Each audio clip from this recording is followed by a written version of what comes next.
responsável por nossas oportunidades.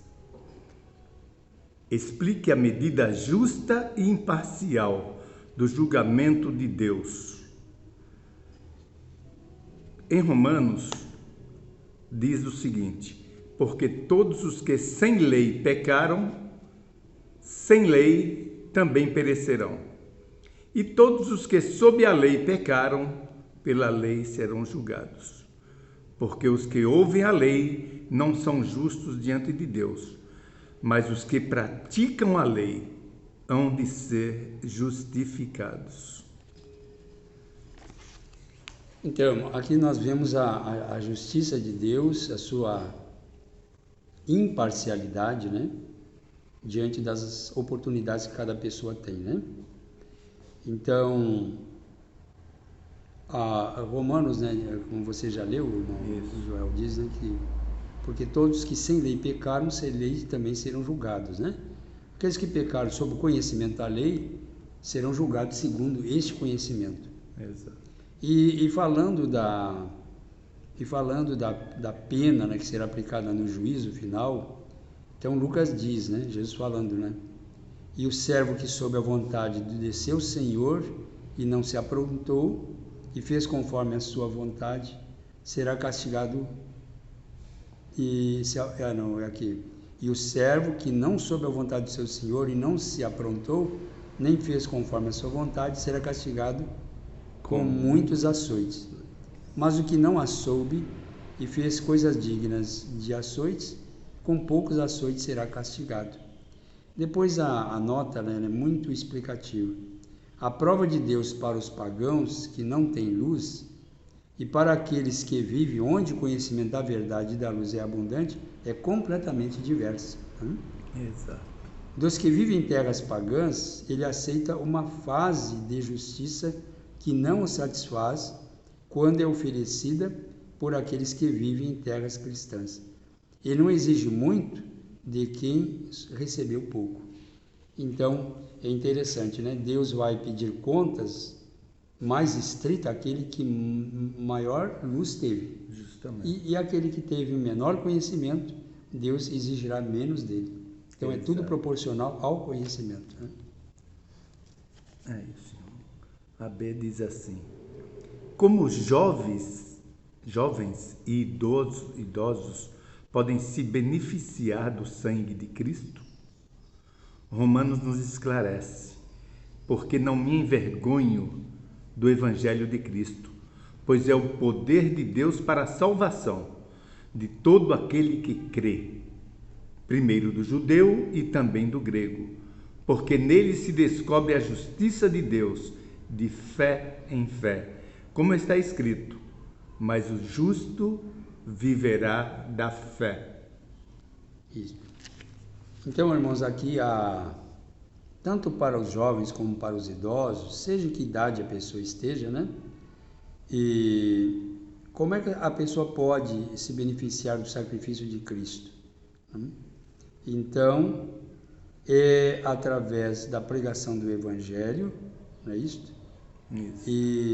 E agora a pessoa vivendo de acordo com aquilo que Deus pede. Diz que o justo viverá pela fé. Mas aqui quando fala do justo, não menciona a idade do justo. Certo. Se é um adolescente, se é um jovem, né? Isso. Se é uma pessoa madura, se é uma pessoa de idade.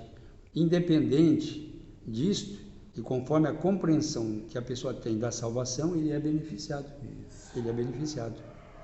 E em João diz: se andarmos na luz, como ele na luz está, temos comunhão uns com os outros. E o sangue de Jesus, seu Filho, nos purifica de todo o pecado.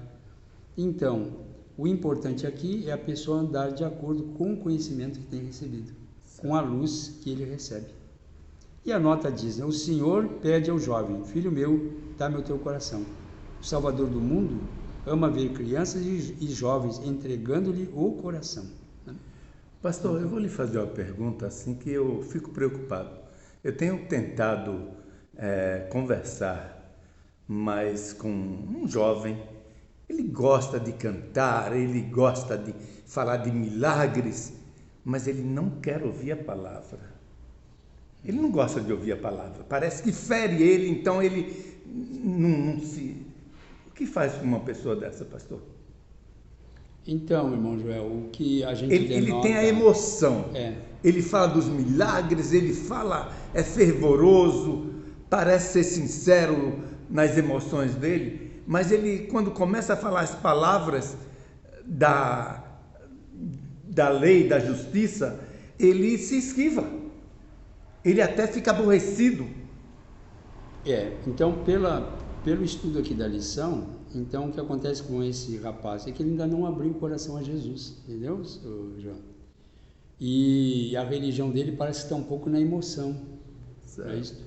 É claro que às vezes o estado emocional ele pode até ser bom, mas ele não pode ser o todo na questão de aceitar a Cristo, né? Só pela emoção.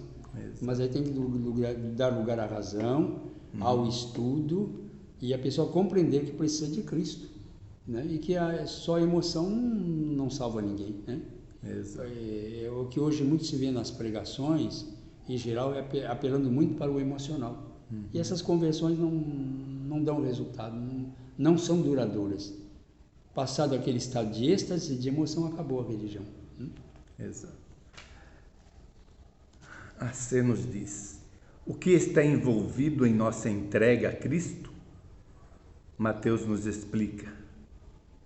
Então disse Jesus a seus discípulos: se alguém quiser vir após mim, renuncie-se a si mesmo, tome sobre si a sua cruz e siga-me. Muito esclarecedor o próprio texto, né? Isso. Então, aqui, o que está envolvido na entrega da nossa vida a Jesus? Primeiro, irmão, aqui vem, Jesus fala, a pessoa renunciar a si mesmo, não é isso? Isso requer uma luta, porque aqui é a luta da carne contra o sangue e o eu contra a vontade de Deus, né? Renunciar-se a si mesmo. Depois tomar a cruz e agora seguir a Jesus. São os 3 passos, né? A renúncia, tomar a cruz e seguir a Jesus. E um pensamento da nota diz assim, a cruz de Cristo é a coluna central sobre a qual repousa o peso eterno de glória muito excelente. Aí vem o texto, né? Se alguém quiser vir após mim, diz Cristo, negue-se a si mesmo, tome a sua cruz e siga.